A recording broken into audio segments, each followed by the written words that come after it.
Olá, gente, bom dia.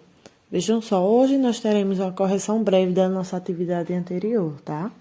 Onde nós temos questão 1, 2, 3, 4 para a gente fazer a conversão nessas 4 questões. Então, a primeira questão a gente vai converter 4 miligramas em grama. A segunda, nós vamos converter 100 gramas em miligrama. A terceira, nós vamos converter 1 miligrama em grama. E a quarta, nós vamos converter 12 quilômetros em metros, certo? Então, aqui está posta as nossas duas tabelinhas, certo? A tabelinha da unidade de medida de metros e do grama, ok? Então, a gente segue a mesma regrinha, certo? Quando a gente anda para a direita, é como se a gente estivesse multiplicando. Quando anda para a esquerda, é como se estivesse dividindo a cada casa que a gente anda. Então, primeira questão, eu tenho o seguinte, eu tenho que transformar 4 miligramas em grama. Então, aqui eu venho para essa tabelinha, certo? Eu tenho 4 miligramas e preciso transformar em grama. Então, eu vou voltar às casas. Quantas casas eu volto? Eu volto 1, 2, 3. Então, eu tenho o seguinte, eu tenho 0,004 gramas. Transformei. O segundo, eu tenho 100 gramas e vou transformar em miligrama, certo? Então, eu tenho 100 gramas e vou transformar em miligrama. Então, vou pular 1, 2, 3. Se a gente parar para observar, é o inverso da primeira. Sendo que, dessa vez, eu estou indo para a direita. Então, os zeros que eu acrescento é a minha direita.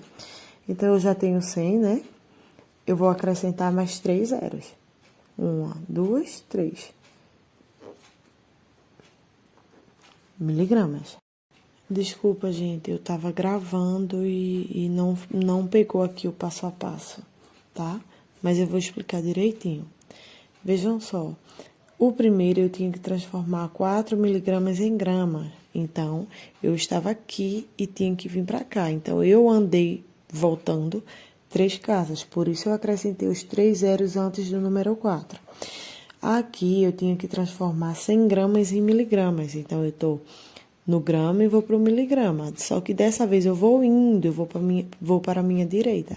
Então, eu vou acrescentar 3 zeros para a minha direita, certo? Eu ando uma casa, 2, 3. Por isso, eu acrescentei esses 3 zeros para a minha direita, certo? Aqui no terceiro, eu tenho 1 miligrama para transformar em grama. Então, eu tenho aqui, ó, eu estou aqui, 1 miligrama para transformar em grama. Eu vou voltar novamente 3 casas, certo? Então, mais uma vez, eu acrescento os zeros antes do número 1. Lembrando que aqui não é miligrama, aqui é grama, certo? E o quarto é para transformar 12 quilômetros em metros. Eu vou utilizar essa tabelinha aqui de cima. Eu estou aqui e vou para metros, então, 1, 2, 3. 12 quilômetros em metros. Vou acrescentar 3 números zeros, que é a quantidade de casas que eu pulei. É como se eu estivesse multiplicando por 1000, certo? Então, isso é a correção da nossa atividade de hoje.